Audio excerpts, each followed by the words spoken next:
다 같이 일어나셔서 주일 예배 하나님께 드리겠습니다.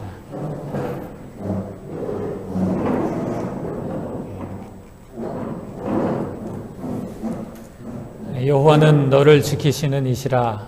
여호와께서 네 오른쪽에서 네 그늘이 되시나니 낮의 해가 너를 상하게 하지 아니하며 밤의 달도 너를 해치지 아니하리로다. 아멘.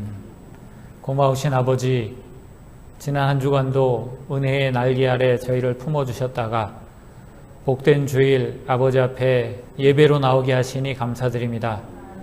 저희가 드리는 이 예배가 하나님께서 베푸신 은혜를 마음껏 감사하며 찬양하는 예배가 되게 하여 주옵소서. 예배 가운데 나온 저희들이 하나님을 만나게 하시고 하나님을 다시금 경험하는 예배가 되게 하여 주옵소서. 예수님의 이름으로 기원하옵나이다. 아멘. 찬송가 21장 함께 부르시겠습니다.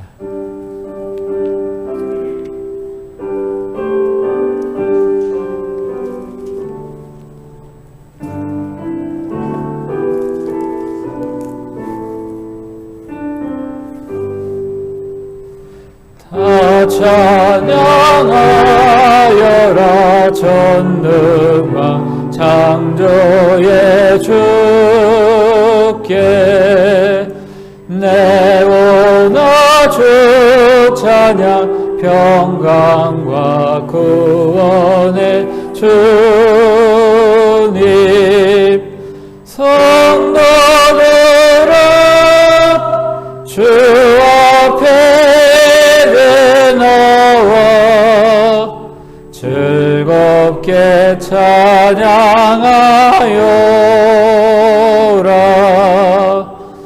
다 찬양하여라. 놀라운 만유의 주께 포근한 날개 밑 늘 품어주시는 주님 성도들아 주님의 뜻 안에서 내 소원 다 이루리라. 다 찬양하여라. 온몸과 마음을 바쳐 이 세상 만물이 주 앞에 다 나와 찬양 성도들아 기쁘게 소리 높여 영원히 찬양하여라.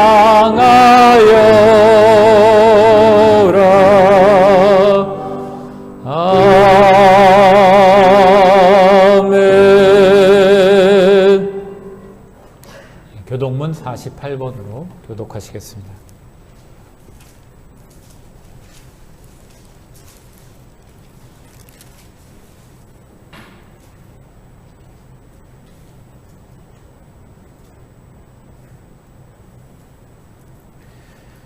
여호와여 주의 백성에게 베푸시는 은혜로 나를 기억하시며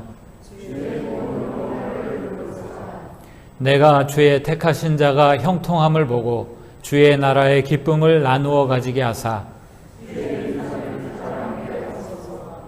우리가 우리의 조상들처럼 범죄하여 우리의 조상들이 애굽에 있을 때에 주의 기이한 일들을 깨닫지 못하며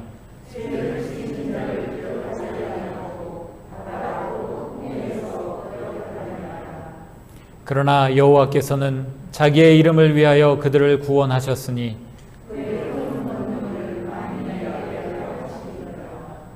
이에 홍해를 꾸짖으시니 곧 마르니 그들을 인도하여 바다 건너가기를 마치 광야를 지나감 같게 하사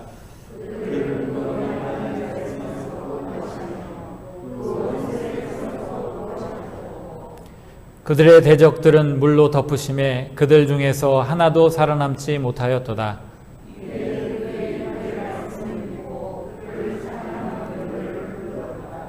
아멘. 사도신경으로 우리의 신앙을 고백합니다. 나는 전능하신 아버지 하나님, 천지의 창조주를 믿습니다. 나는 그의 유일하신 아들, 우리 주 예수 그리스도를 믿습니다. 그는 성령으로 잉태되어 동정녀 마리아에게서 나시고 본디오 빌라도에게 고난을 받아 십자가에 못 박혀 죽으시고 장사된 지 사흘 만에 죽은 자 가운데서 다시 살아나셨으며 하늘에 오르시어 전능하신 아버지 하나님 우편에 앉아 계시다가 거기로부터 살아있는 자와 죽은 자를 심판하러 오십니다. 나는 성령을 믿으며 거룩한 공교회와 성도의 교제와 죄를 용서받는 것과 몸의 부활과 영생을 믿습니다. 아멘. 자리에 앉으시기 바랍니다. 찬송가 407장입니다.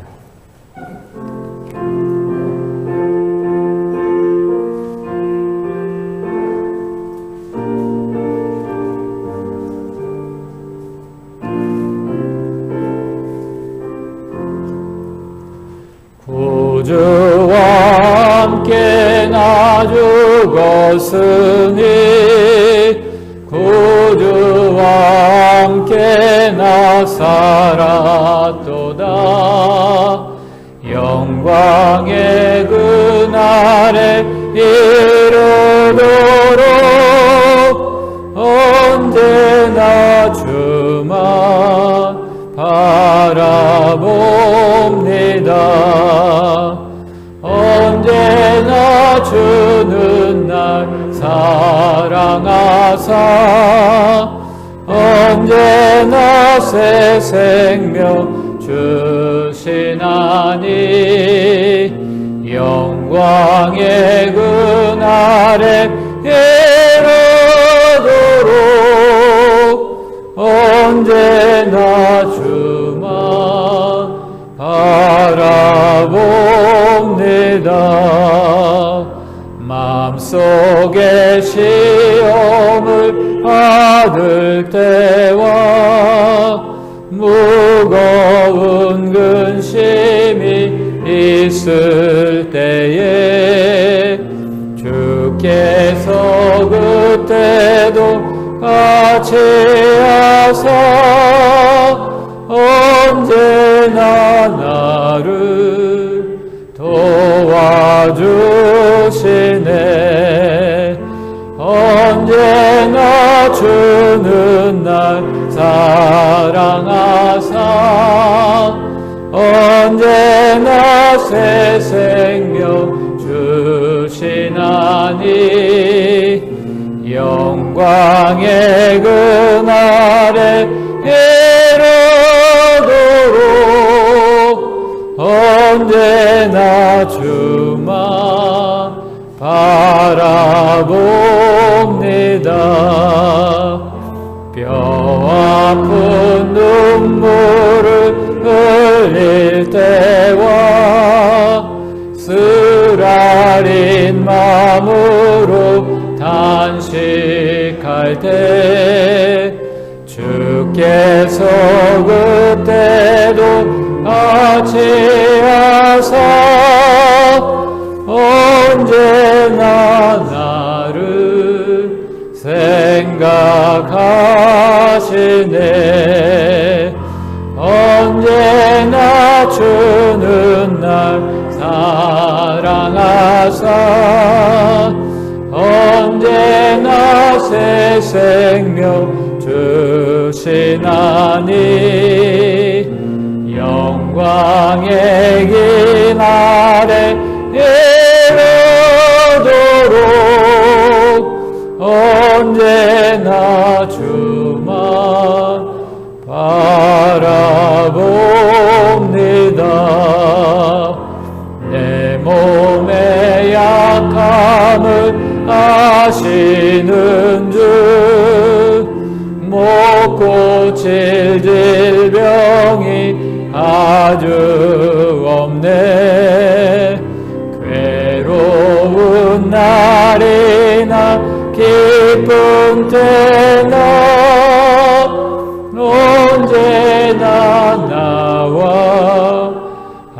함께 계시네. 언제나 주는 날 사랑하사 언제나 새 생명 주시나니 영광의 그날에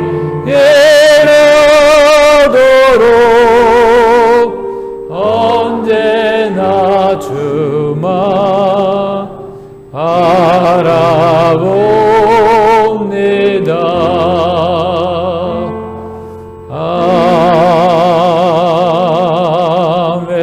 아멘. 정종수 집사님 기도하시겠습니다.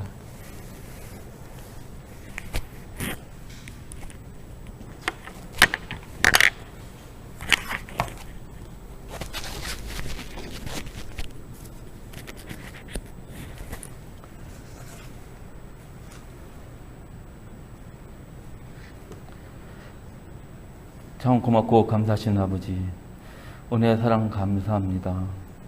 오늘 거룩한 주일 아버지 전에 나와 예배케 하시니 고맙고 감사합니다. 부족한 자들이 아버지 전에 나와 예배할 때 이 예배 기뻐 받아주시옵시고 우리들에게 아버지 하나님 크신 은혜로 축복하셔서 아버지 영광 드러내는 귀한 역사가 있게 하옵소서. 오늘도 드려지는 예배를 통하여 우리 마음이 새로워지게 하시고 아버지 영광 드러내는 귀한 역사가 있기를 소망합니다. 여러 가지 세상에 살다가 죄악 속에 빠져있던 저희들, 그 죄 안고 아버지 전에 나왔습니다.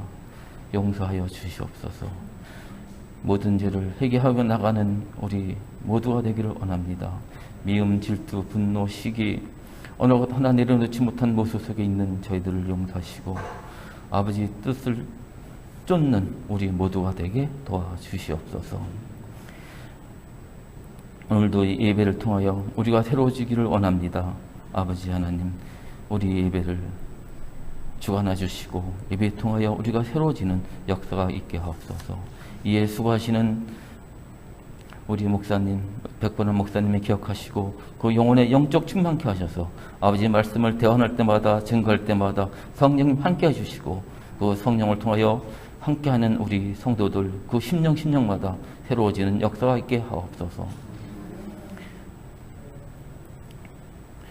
이 한 주기를 세워주신 아버지 하나님, 한 주기를 통해서 아버지 나라가 확장되게 하시고 아버지 영광을 드러내는 귀한 교회가 될 수 있도록 아버지 이끌어 주시고 역사하여 주시옵소서.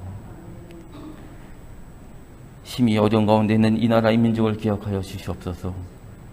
코로나19로 하여 힘들어하는 백성, 하나님 자녀들 또한 이 나라 이 민족들이 힘들어하는 이때에 아버지 하나님 역사가 일어나기를 소망합니다. 아버지 도와주시옵소서. 아버지 하나님만이 모든 것을 해결할 수 있기에 아버지 도움을 구합니다. 만이들이 아버지 앞에 엎드려 기도하며 아버지 도움을 간구하고 있사오니 아버지여 도와주시옵소서. 경제적으로 어려운 분들이 있습니까? 속히 회복되는 역사 있게 하시고 병마에 고통받는 자 있습니까? 속히 나음을 허락하옵소서. 정치적으로 어려운 가운데 있는 이 나라의 정치 지도자들을 아버지 하나님 그들의 마음을 주장해 주시고 서로가 협력하여 선을 이어나가는 정치 지도자들 다 되게 도와주시옵기를 원합니다. 어떤 상황에서도 하나님을 잃지 않는 우리 모두가 되기를 원하오며 우리 주 예수 이름으로 감사하며 기도드립니다. 아멘.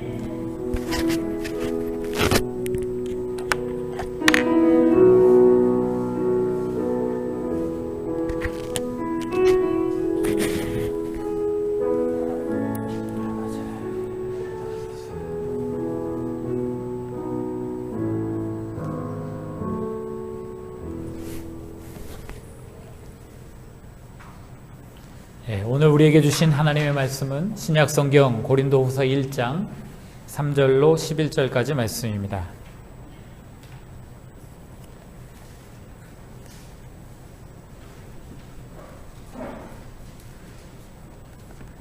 고린도후서 1장 3절부터 11절까지의 말씀입니다. 제가 읽도록 하겠습니다.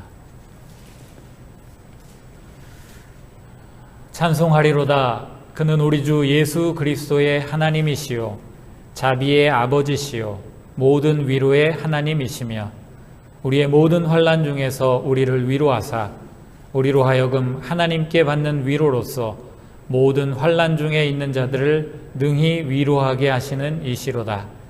그리스도의 고난이 우리에게 넘친 것 같이 우리가 받는 위로도 그리스도로 말미암아 넘치는도다. 우리가 환난 당하는 것도 너희가 위로와 구원을 받게 하려는 것이요 우리가 위로를 받는 것도 너희가 위로를 받게 하려는 것이니 이 위로가 너희 속에 역사하여 우리가 받는 것 같은 고난을 너희도 견디게 하느니라. 너희를 위한 우리의 소망이 견고함은 너희가 고난에 참여하는 자가 된 것 같이 위로에도 그러할 줄을 알미라. 형제들아, 우리가 아시아에서 당한 환난을 너희가 모르기를 원하지 아니하노니 힘에 겹도록 심한 고난을 당하여 살 소망까지 끊어지고 우리는 우리 자신이 사형 선고를 받은 줄 알았으니 이는 우리로 자기를 의지하지 말고 오직 죽은 자를 다시 살리시는 하나님만 의지하게 하심이라. 그가 이같이 큰 사망에서 우리를 건지셨고 또 건지실 것이며 이후에도 건지시기를 그에게 바라노라. 너희도 우리를 위하여 간구함으로 도우라. 이는 우리가 많은 사람의 기도로 얻은 은사로 말미암아 많은 사람이 우리를 위하여 감사하게 하려 함이라. 아멘. 찬송가 함께 부르시겠습니다. 397장입니다.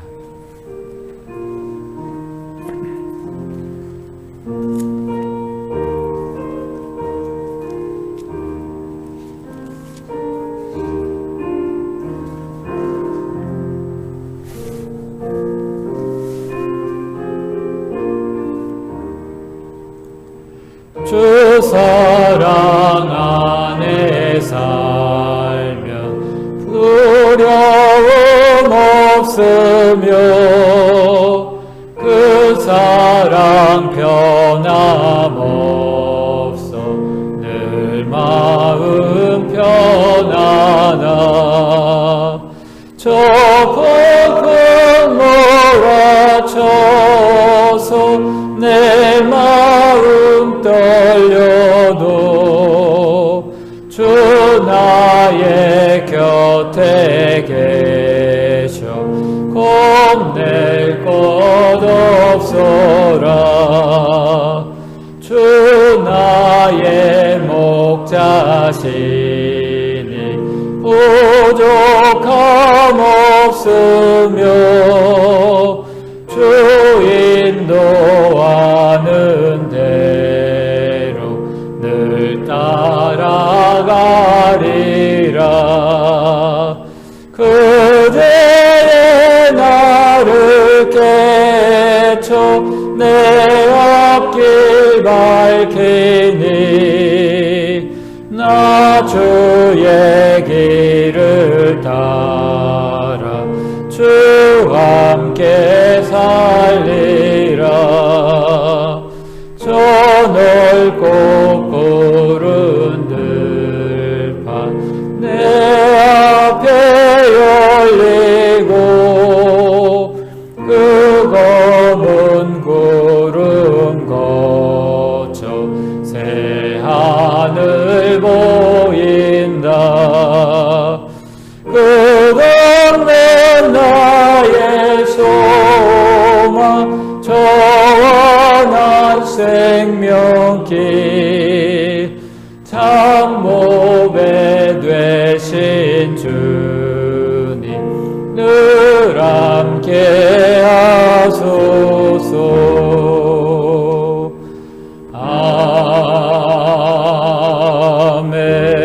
아멘. 예수님을 믿는 두 명의 미국 여성이 식당에 앉아서 서로 힘든 사정을 나누고 있었습니다.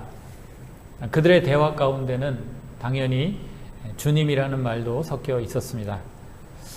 이야기를 한참 나누다 문득 고개를 돌려보니 건너편 테이블에 앉은 어떤 여인과 눈이 마주치게 되었습니다. 그러자 그 여인은 싱긋 웃으면서 두 사람의 대화를 자신이 듣게 되었다고 그렇게 고백했습니다. 그리고 그 여인은 하나님이 두 사람의 아픔을 헤아리고 계시고 어떤 상황에서도 그들을 사랑하신다고 부드러운 음성으로 위로의 말을 건넸습니다. 얼마 뒤 그 여인이 식당을 떠나려고 자리에서 일어났습니다. 그런데 보니까 그 여인은 지팡이를 짚고 절뚝이고 있었습니다. 나중에 웨이터를 통해 들어보니 그녀는 1년 전 큰 교통사고를 당해 거의 죽을 뻔했습니다.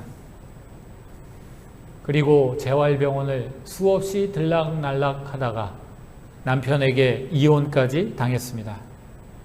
지금은 운전을 할 수 없기 때문에 대중교통을 타고 다니고 있고 몸 때문에 취직도 할 수 없는 그런 딱한 상태였습니다. 그런데 그런 그녀가 다른 사람들에게 위로의 말을 건넸던 것이었습니다. 그 여인에게 위로의 말을 들었던 사람 중 한 명은 작가였습니다. 그녀는 자신의 책에 이렇게 썼습니다. 그 여인의 말끝마다 주님의 기쁨이 한가득 묻어나왔다. 지친 흔적은 어디에도 없었다. 도리어 찬양과 약속의 말로 우리를 격려했다. 혹독한 풍파도 그녀의 삶을 망가뜨리지는 못했다. 그녀의 주위에 하나님의 따스한 소망의 보호막이 둘려진 듯 했다. 우리 그리스도인의 정체성은 환난 가운데 분명히 드러납니다. 환난이 배경이 될 때 우리의 믿음이 더 선명히 보여진다는 것입니다. 그리스도를 본받아라는 책이 있습니다. 토마스 아켐피스가 쓴 기독교 고전 중 하나죠. 이 책의 일부 16장은 이런 문장들로 끝이 납니다. 사람이 얼마나 큰 덕과 힘을 지녔는가는 역경을 당할 때에 가장 잘 드러난다. 역경은 사람을 약하게 만드는 것이 아니라 그 사람이 어떠한 사람인지를 드러내어 보여준다. 저는 이 말에 깊이 공감합니다. 순탄하게 일이 잘 풀릴 때 사람들은 모두 괜찮아 보입니다. 점잖게 보이고 예의 바르게 보이고 좋은 사람처럼 보입니다.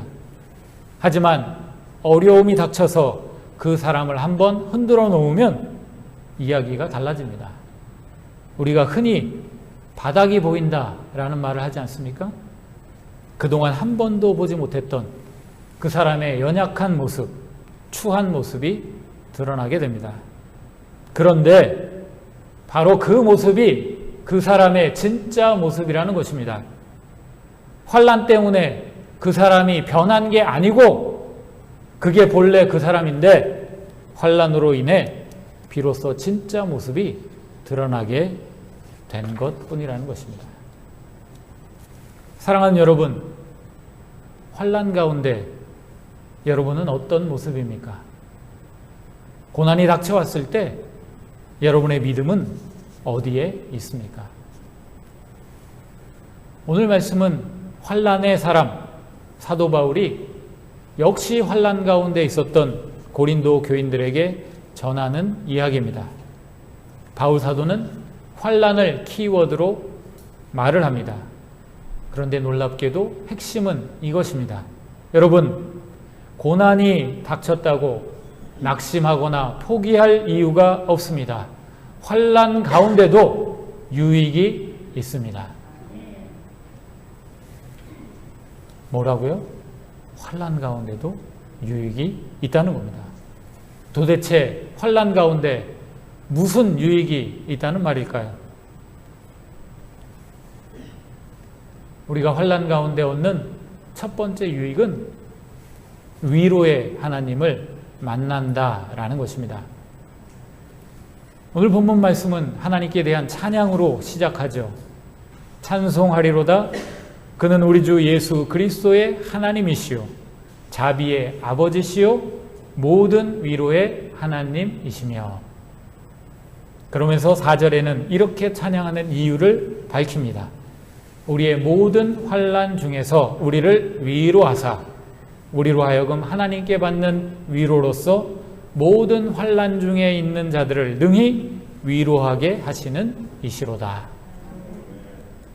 찬양하는 이유는 두 가지입니다. 첫째, 하나님께서 모든 환난 때마다 우리를 위로해 주셨다는 것입니다.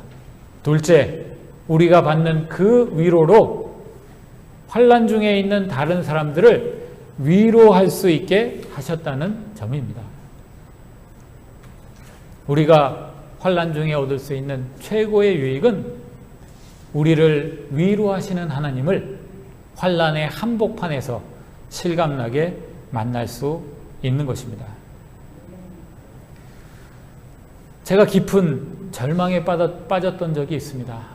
어떤 아주 어려운 문제가 저한테 발생했는데 아무리 생각을 해봐도 도저히 해결될 방법이 없었기 때문입니다.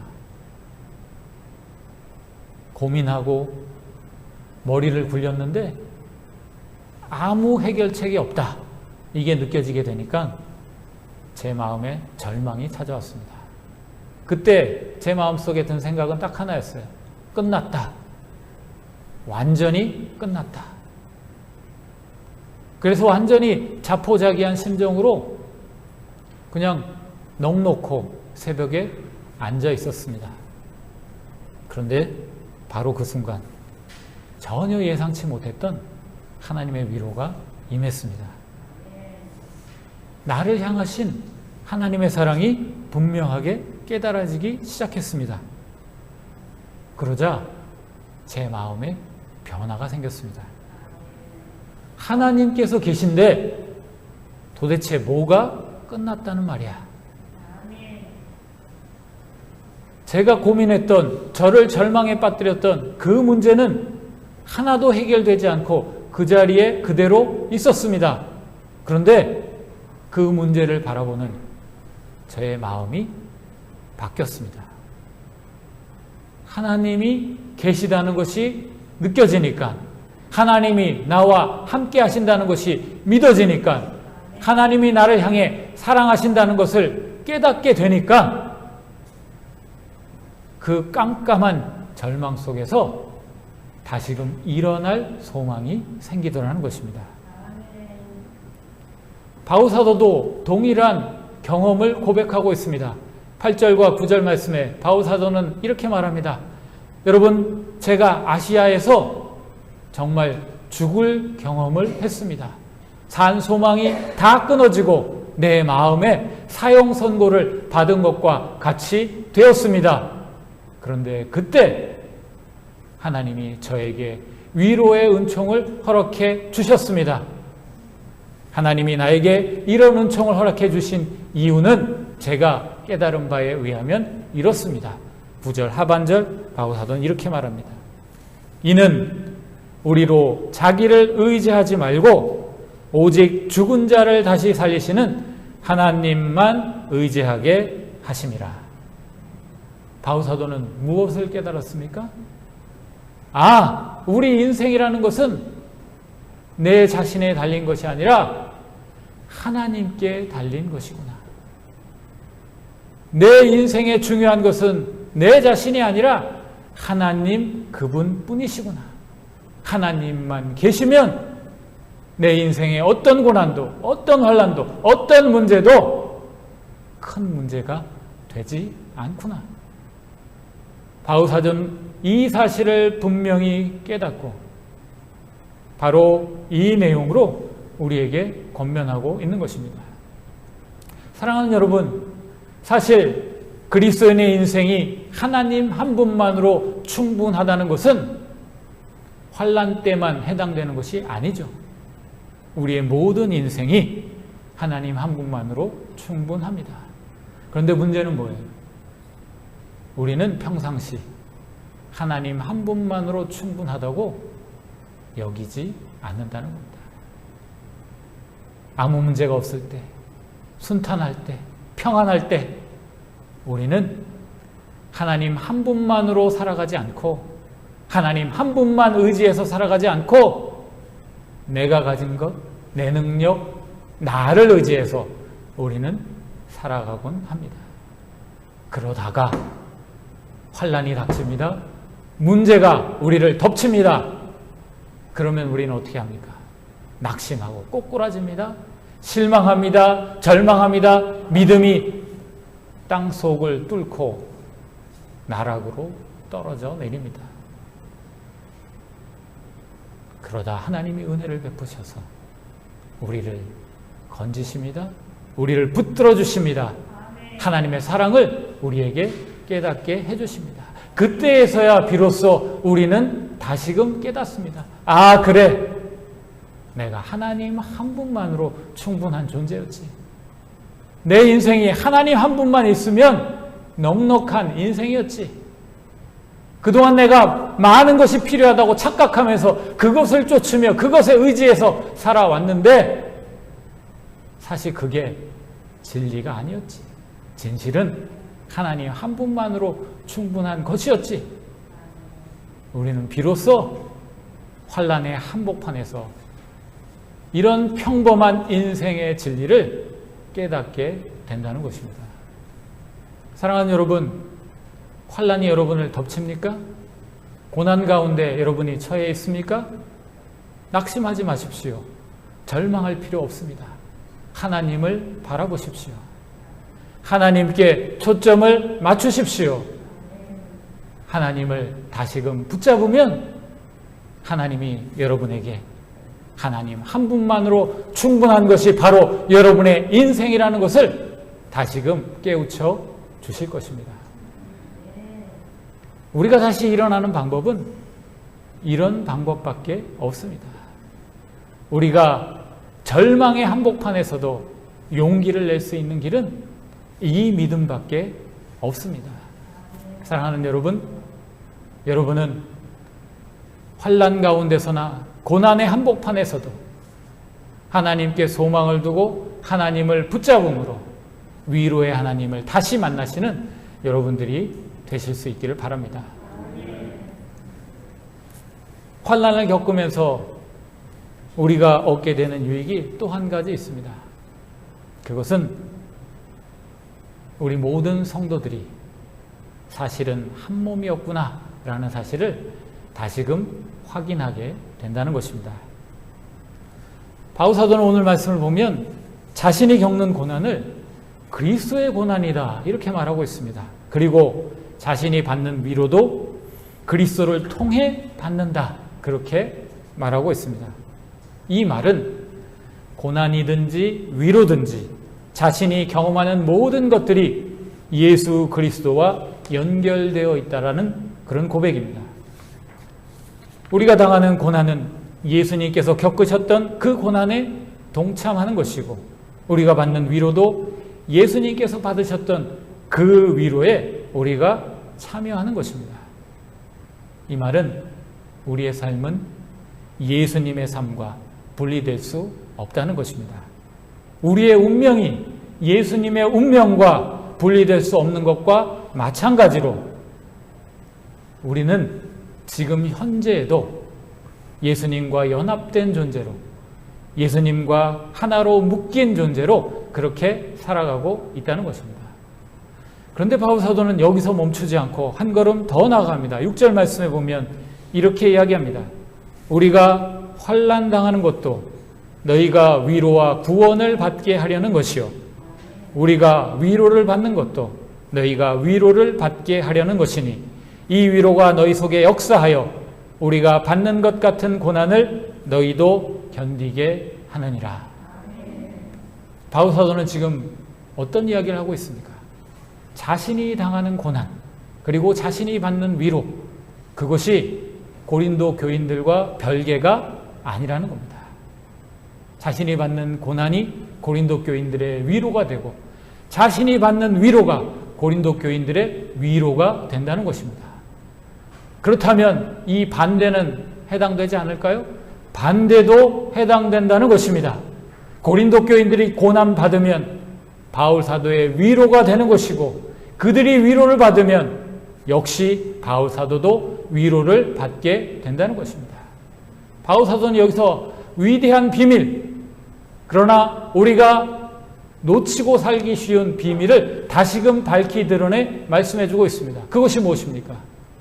예수 믿는 우리 모두는 예수님과 하나로 연합된 존재일 뿐만 아니라 우리끼리도 서로 연합되어 있는 존재라는 것입니다. 언제도요? 고난 가운데서도, 환난 가운데서도 서로 위로함을 통해 하나로 연합된 존재라는 것입니다. 박효진 장로님의 간증 중에 이런 내용이 있었습니다.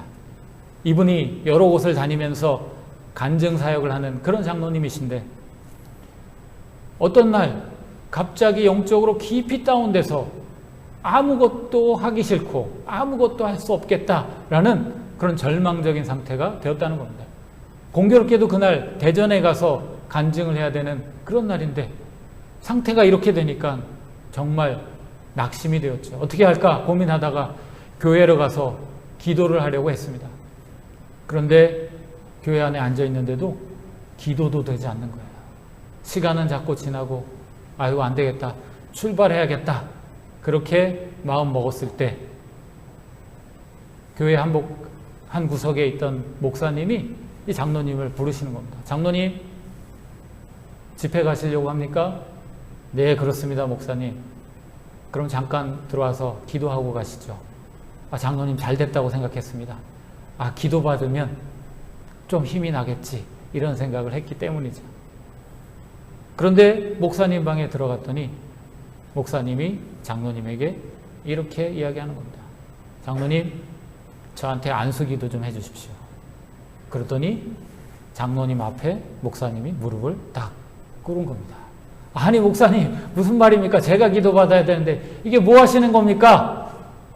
하지만 목사님이 막무가내로 기도해 주십시오, 기도받고 싶습니다, 이렇게 장로님에게 이야기했습니다. 어쩔 수 없어서 장로님이 목사님에게 안수합니다. 그리고 하나님께 기도하기를 시작합니다. 하나님 아버지, 그러는데 갑자기 장로님의 마음 가운데 하나님의 감동이 몰려오기 시작합니다. 눈물이 터집니다. 통곡하기 시작합니다. 기도가 더 이상 진행이 안 됩니다. 그냥 엉엉 울면서 몇 분의 시간 동안 계속 그 시간을 보냈습니다. 그런데 그 통곡을 통해, 그리고 그 기도하는 것을 통해 장로님이 위로를 받게 되었습니다. 장로님이 회복을 경험하게 되었습니다. 사랑하는 여러분, 하나님은 우리를 위로하시는 하나님이십니다. 그런데 하나님의 이 위로가 초자연적이고 기적적이고 신비적인 방법으로만 우리에게 임한다고 그렇게 단정하지 마십시오. 하나님께서는 우리 서로를 통해 우리를 위로하기를 기뻐하시는 분이십니다.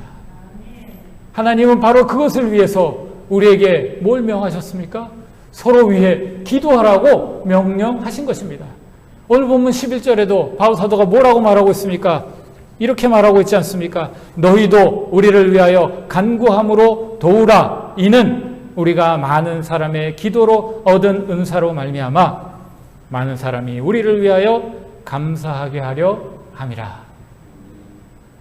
우리가 서로를 위로하고 서로를 위해 기도하고 진짜 한몸됨을 기도를 통해 서로 확인하게 될 때 우리는 서로 하나님의 위로를 경험하게 됩니다. 하나님이 우리 가운데 부어주시는 새롭게 하심, 회복의 역사를 우리는 덧입게 됩니다. 과연 하나님이 우리 가운데 계시구나. 하나님이 내 안에만 계신 게 아니라 우리 공동체 안에, 우리 서로 사이 가운데 하나님이 과연 계시구나 라는 사실을 우리는 바로 이 일들을 통해 경험할 수 있게 된다는 것입니다. 사랑하는 여러분, 이게 바로 하나님이 기대하시는 교회의 모습입니다. 오늘날 교회를 보십시오. 외양은 화려해졌습니다. 사람은 많아졌습니다. 조직도 잘 갖춰졌습니다.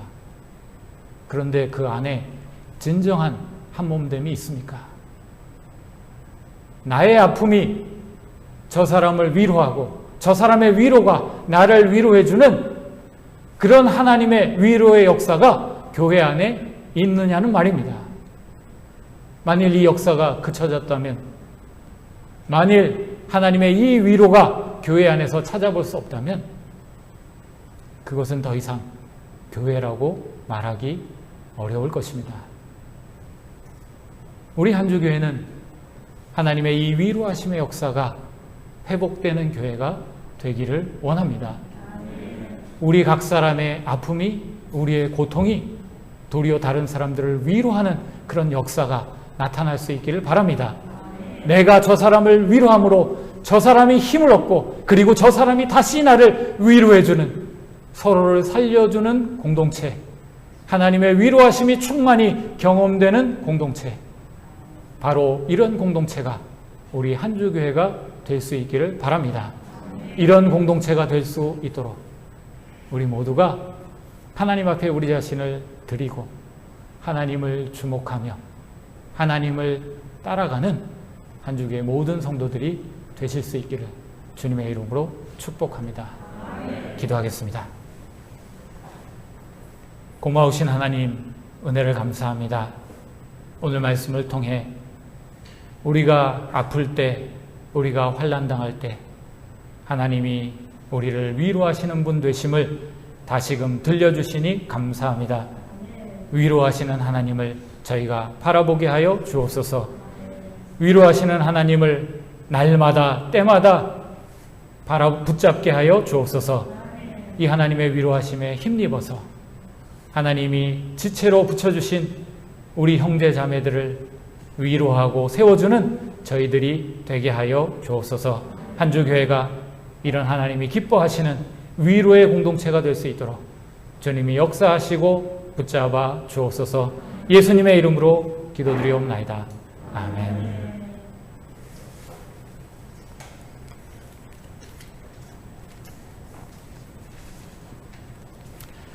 찬송가 491장 함께 부르시겠습니다.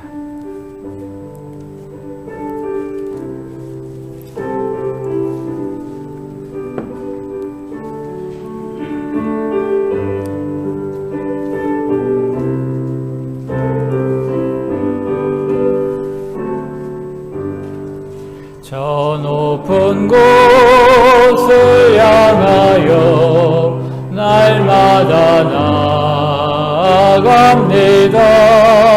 내 뜻과 정성 모아서 날마다 기도합니다. 내 주여 내 맘 붙드서 그곳에 있게 하소서. 그것은 빛과 사랑이 언제나 넘치옵니다. 괴로움과 죄가 있는 곳 나 비록 여기 살아도 빛나고 높은 저곳을 날마다 바라봅니다. 내 주여 내 맘 붙드서 그곳에 있게 하소서. 그것은 빛과 사랑이 언제나 넘치옵니다. 의심의 안개 거치고 근심의 구름 없는 곳 기쁘고 참된 평화가 거기만 있사옵니다. 내 주여 내 맘 붙드서 그곳에 있게 하소서. 그곳은 빛과 사랑이 언제나 넘치옵니다. 험하고 높은 이 길을 싸우며 나아갑니다. 다시금 기도하오니 내 주여 인도하소서. 내 주여 내 맘 붙드소 그곳에 있게 하소서.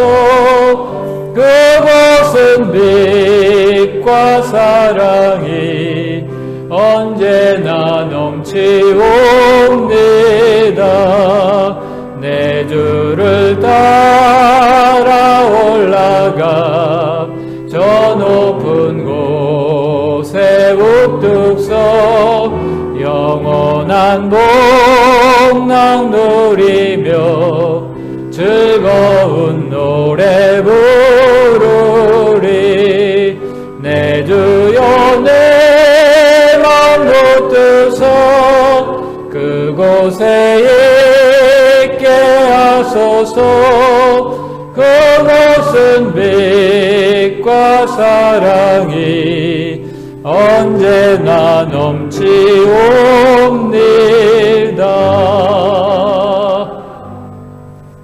보온기도 드리겠습니다. 고마우신 아버지 하나님, 베푸신 은혜를 기억하고 감사의 마음으로 우리의 물질 가운데 일부를 아버지께 드립니다.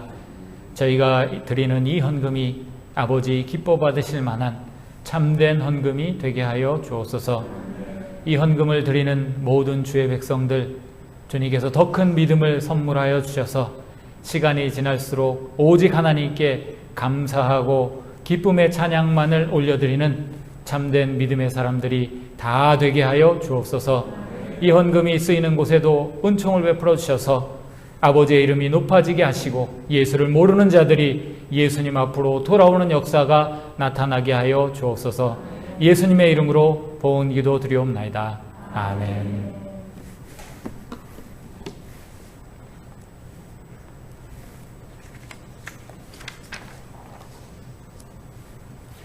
교회 소식 함께 나누도록 하겠습니다.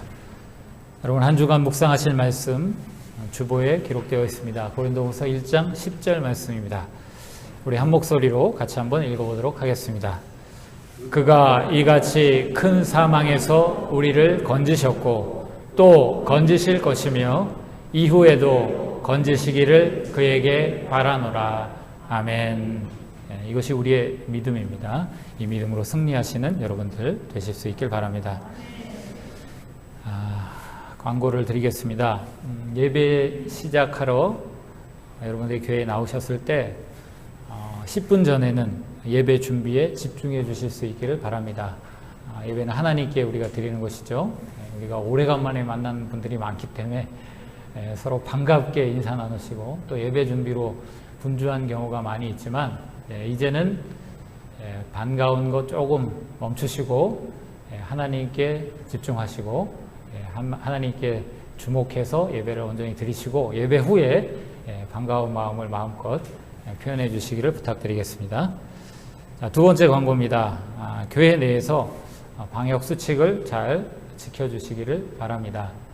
방역 수칙 우리 다 잘 지키고 계신데 혹시라도 누가 이렇게 꼬투리를 잡지 못하도록 여러분 잘 특별히 신경 써주시기 바랍니다. 예를 들면 되도록 교회 안에서는 악수도 자제해 주시고요. 목례를 주로 해주시면 좋을 것 같고요. 그리고 하여튼 그 외에 꼬투리 잡히지 않도록 여러분 신경 써서 그렇게 해주시면 감사드리겠습니다. 주보에 없는 광고 한 가지 더 드리겠습니다. 여러분 저쪽에 보시면 지금 책장이 들어왔습니다. 보시기 어떻습니까? 좋아 보이시죠? 근데 책장이지 않습니까? 그래서 저 책장에 책을 저희가 이제 비치를 해야 되겠습니다. 근데 아무 책이나 비치할 건 아니고요. 신앙 서적 있죠? 신앙에 유익을 주는 그런 책들을 저희가 비치하려고 그렇게 합니다. 혹시라도 일부러 여러분들이 구입하실 필요는 없고요. 혹시라도 집에 있는데 예전에 읽어서 은혜를 받았는데 뭐 더 이상 안 보신다거나 혹은 이걸 같이 이 책을 보면 좋겠다 이렇게 생각되는 책들이 있으시면 교회로 갖다 주시면 저희가 저기 비치하는데 활용하도록 그렇게 하겠습니다. 네, 광고를 마치겠습니다.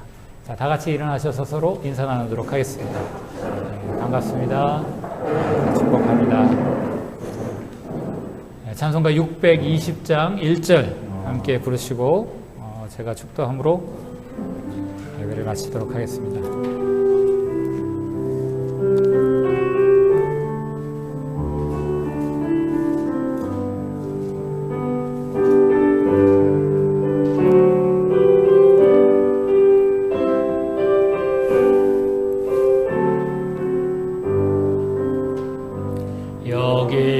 여기에 모인 우리 주의 은총 받은 자여라. 주께서 이 자리에 함께 계심을 아노라. 언제나 주님만을 찬양하며 따라가리니 시험을 당할 때도 함께 계심을 믿노라. 이 믿음 너무 거세라. 주가 지켜주신다. 어두운 밤에도 주의 밝은 빛 인도하여 주신다. 주님이 뜻하시니 헤아리기 어렵더라도 언제나 주 뜻 안에 내가 있음을 아노라. 사랑과 말씀들이 나를 더욱 새롭게 하니 때로는 넘어져도 최후 승리를 믿노라. 이 믿음 너무 거세라. 주가 지켜주신다. 어두운 밤에도 주의 밝음에 인도하여 주신다. 여기에 모인 우리 사랑받는 주의 자녀라. 주께서 뜻하신 바 우리 통해 펼치신다. 고통과 슬픔 중에 더욱 주님 의지하오니 어려움 이겨내고